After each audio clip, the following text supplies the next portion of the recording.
बोलो श्री कृष्ण भगवान की जय हो। श्री भागवत सार की जय हो। श्री भागवत सार में 691 तुलसी और कमल। तुलसी और कमल भगवान को बहुत प्रिय हैं, उन्हें पूजा में लावें। 692 भगवान के भक्तों का भगवान से भी अधिक मान रखो। पाषाण मूर्ति में शब्दाओं रखने से वह चेतना युक्त होती है। चेतना में शब्दाओं रखने से क्या ईश्वर प्राप्ति नहीं होगी।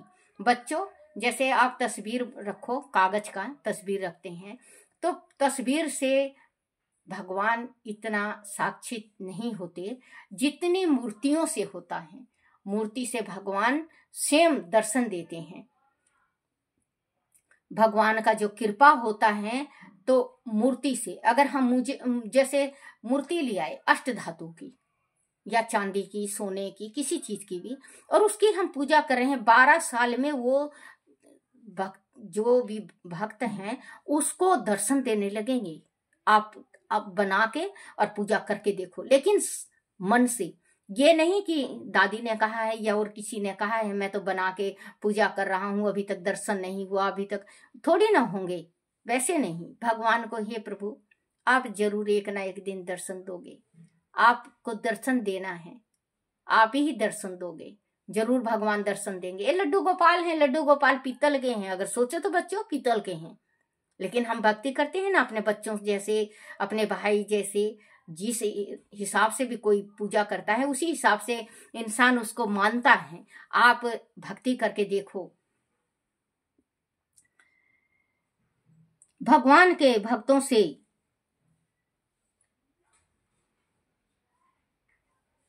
भगवान के भक्तों का भगवान से भी अधिक मान रखो। पाषाण मूर्ति में शब्दाओं रखने से वह चेतना युक्त होती है। चेतना में शब्दाओं रखने से क्या ईश्वर प्राप्ति नहीं होगी। 693 जो अच्छे संस्कार मन में ढूंढ होते हैं वह दूसरे जन्म और अंत समय में काम आते हैं। पूर्व जन्म के संस्कार लेकर मनुष्य आता है। जैसे बच्चों, पिछले जन्म का किसी किसी का संस्कार होता है, कोई बहुत पूजा पाठ करता है, भक्ति करता है, और उसका किसी गलती से चलो मृत्यु लोक में जन्म लेता है, तो वो उसका संस्कार देखना बच्चों। कोई अगर जैसे कि किसी भी जन्म में होता है, कोई ब्राह्मण पिछले जन्म में अच्छी भक्ति करता है और कोई पाप से वो जमादार बन जाए, उसको देखना बच्चों, वो भक्ति ब्राह्मण के जैसे करता है, उसकी भक्ति ब्राह्मण के जैसे होता है। तो सारे उसको कहते हैं कि कहाँ से जन्म तो ले लिया है जमादार के यहाँ, लेकिन ब्राह्मण का कर्तव्य है, कहते हैं ना बच्चों, होता है। उसने पिछले जन्म में ब्राह्मण था, कोई पाप ऐसा कर दिया जो उसको जमादार के यहाँ जन्म लेना पड़ा, लेकिन कर्तव्य वो कर रहा है ब्राह्मण वाला। तो वही कहते हैं कि अपना जो पूजा पाठ है, भक्ति है, वो कभी नहीं छोड़ना चाहिए। भक्ति भाव जरूर रखना चाहिए। भक्ति भाव है तो सब कुछ है, नहीं तो कुछ भी नहीं। जो अच्छे संस्कार मन में ढूंढ होते हैं वह दूसरे जन्म और अंत समय में काम आते हैं। पूर्व जन्म के संस्कार लेकर मनुष्य आता है। 494 दीपावली तथा महाशिवरात्रि के पर्व में रात्रि जागरण का विधान है। यह दोनों विशेष रात्रि है, इस दिन सोना नहीं चाहिए।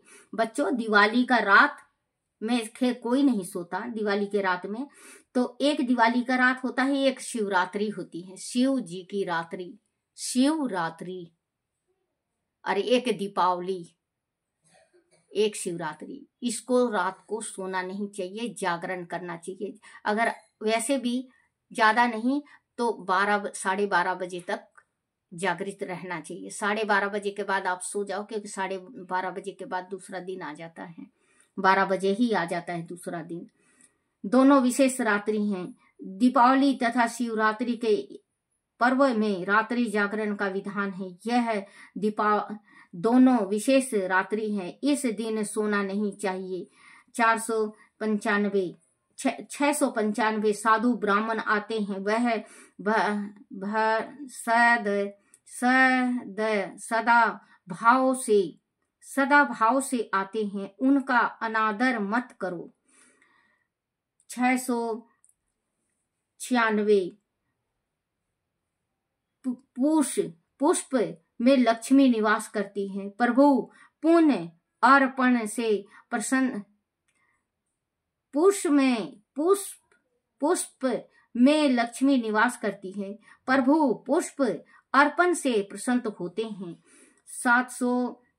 697 समृद्धि में ज्ञान बोध ना रहता, वह दारिद्र होने तक आता भी नहीं। 798 भूख और प्यास का रोग मानो, उन्हें सहन करने की आदत डालो। अगर भूख प्यास लगे, किसी को भूख प्यास लगता है तो बाप रे बाप, तहलका मच जाएगा घर में। बीवी को मार, बच्चों को मार, ये कर वो कर। किसी स्त्री को लग जाए भूख तो कोई बर्दाश्त नहीं करती, तो सबसे पहले रोटी बना के खा लेगी, चाहे बच्चे भूखे मरे चाहे पति भूखा मरे। संसार की रीति है ये, तो रिवाज बना चुके हैं। क्योंकि स्त्री को हमेशा खाना बना के सबको खिला के बाद में खाना चाहिए, उसको मोक्ष होता है। और जो स्त्री सबसे पहले खा ले, उसकी बिल्ली की जन्म होती है, उसका बिल्ली का जन्म होता है, जो पहले खा लेती है। क्योंकि बिल्ली अपने बच्चों से पहले खा लेती है। अगर कहीं पे भी खाना मिलेगा तो वो अपने कुत्ते को देख लो, कहीं पे भी खाना मिलेगा और छोटा पिल्ला है उसका, तो अपने मुंह में दबा के अपने बच्चों तक ले जाएगी, लेकिन बिल्ली खुद खा लेगी। तो बच्चों वही कहते हैं कि पहले अपना अपना पेट नहीं पीटना चाहिए। और जो पुरुष हैं वो अपने घर में कलेश करते हैं और लड़ाई करते हैं खाना पीना के वास्ते, ये गलत बात है। वो अपने शांति रखें, शांति बनाए रखने। क्योंकि अगर मारपीट करते हो और खाना बनाती हो, वो खाना खाते हो तो आपके शरीर में लगता नहीं है, वो शरीर को नाशवार बना देती है। भूख और प्यास को रोग मानो, उन्हें सहन करने की आदत डालो, सहन करना सीखो।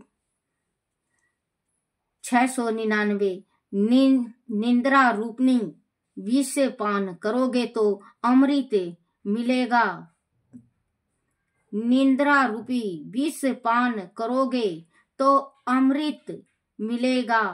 प्रतिकूल परिस्थिति ही विष है, यही दुख है। ज्ञान गंगा मस्तक में रखोगे तो विष पान कर सकोगे।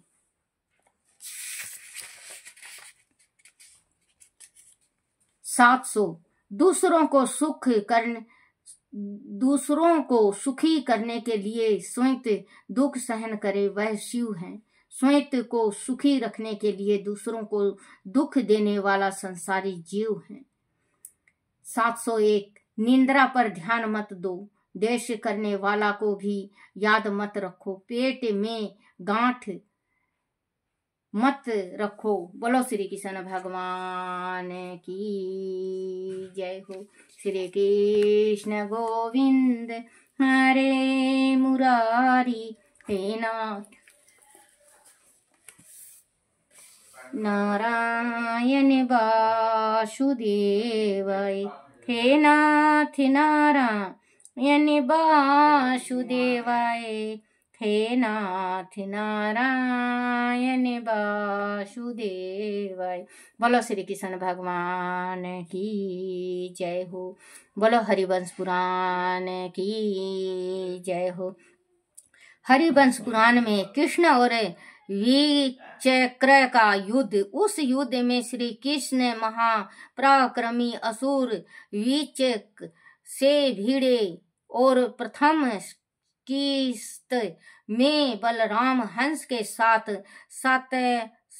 सत्यायक डिम्बक के साथ तथा वासुदेव उग्रसेन वह कीर्तय वर्मा भयानक दैत्य हिडिम्बक के साथ भिड़े। अक्रूर आदि श्रेष्ठ यदुवंशी अपनी सेनाओं सहित हंस व डिम्बक के सेनापतियों और सेनाओं से सहित हंस व सेनाओं से उलझ गए। इस प्रकार वह भीषण नर संहार होने लगा।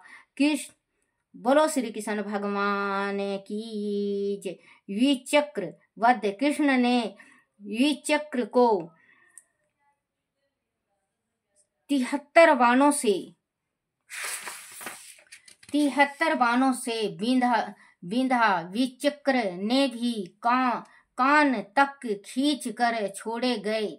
अपने तीक्ष्ण बाणों से कृष्ण के हृदय तथा पक्ष को घायल किया। एक अति कठोर पान को हृदय पर खाकर कृष्ण के मुख से पतली सी रुधिर रेखा फूट आई। तब कृष्ण ने सूर्य प्रणाम बाण से विचक्र के रथ की ध्वजा को काट गिराया। 3 बाणों से उसके सारथी और 4 से उसके बलवान घोड़ों को मार डाला और सुतीक्ष्ण नामक बाण से उसका धनुष काटकर उसे रथ वह अस्त्र से विहीन कर दिया। तब विचक्र ने कुपित होकर अपनी पराक्रमशालिनी दुस्साह घोर गदा को कृष्ण के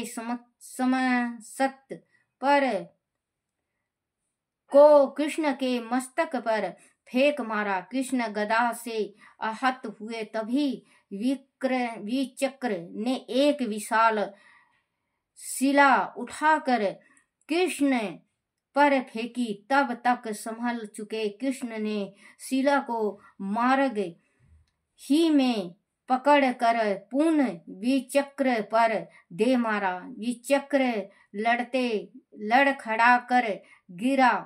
तुरंत ही संभल कर एक महावृक्ष को उखाड़ कर उसने कृष्ण को मारना चाहा, किंतु कृष्ण ने वृक्ष को छीन कर विचक्र की उनके द्वारा पिटाई की। तब विचक्र मूर्छित हो गया। कृष्ण ने शंख नाद किया तो विचक्र चेतना हुआ। अपने रथ की ओर भागकर वह से महातेजस्वी परिघ निकाल कर आशब्द करते हुए कृष्ण पर फेंका। कृष्ण ने अपने रथ से शंकर सरंग धनुष उठाकर बाण द्वारा उस परिघ को मार्ग में ही चूर्ण कर बिखेर दिया। इस प्रकार विचक्र को बहुत खिलाने के बाद श्री कृष्ण ने उनकी मृत्यु की इच्छा से अगणिया सशस्त्रों को अभिमंत्रित कर उसे दे जय विचक्र पर छोड़ दिया। विचक्र उसे अस्त्र के प्रभाव से लाख और मोम से निर्मित भवन की भांति धू धू करके जलने लगा। विचक्र को नष्ट हुआ जान